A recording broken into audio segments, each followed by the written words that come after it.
ஏசாயா 12வது அதிகாரம் அதனுடைய 5வது வசனத்தை வாசியுங்கள். ஏசாயா 12வது அதிகாரம் அதனுடைய 5வது வசனம். கர்த்தரை கீர்த்தனம் பண்ணுங்கள், அவர் நிச்சயமாய் மகத்துவமான கிரியைகளை செய்தார்,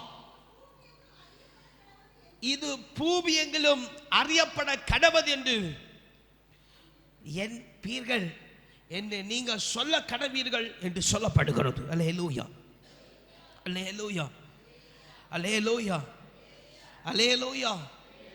கர்த்தரியே சொல்லப்படுகிற நம்மை பார்த்து சொல்லுகிற ஒரு காரியம், உங்கள் நாவுகள் எந்நேரமும் கீர்த்தனம் பண்ண கடவது. அல்லேலூயா, அல்லேலூயா, அல்லேலூயா.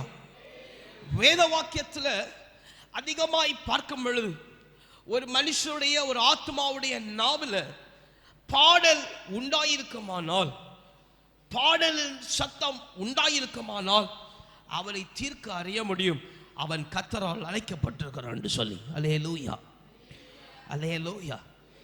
அன்பான தேவனுடைய பிள்ளை, நீ கர்த்தரால் அழைக்கப்பட்டது உண்டானால், அல்லேலூயா, நீ கர்த்தரால் அவன் பேர் சொல்லி அழைக்கப்பட்டது அல்ல, நீ கர்த்தரால் அழைக்கப்பட்டது உண்டானால், அவருடைய திட்டத்திற்கென்று கர்த்தரனை அழைத்தது உண்டானால் உன் நாவில் கீர்த்தனம் உண்டாயிருக்கும் என்று சொல்லி வேத வசனத்தில் பார்க்கிறோம். அல்லேலூயா.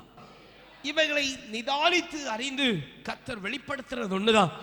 அவன் சோத்திர கர்த்தர் எவர்களை அழைத்திருக்கிறாரோ அவருடைய நாவல புதிய கீர்த்தனங்களை கர்த்தர் வைக்கிறார். அல்லேலூயா.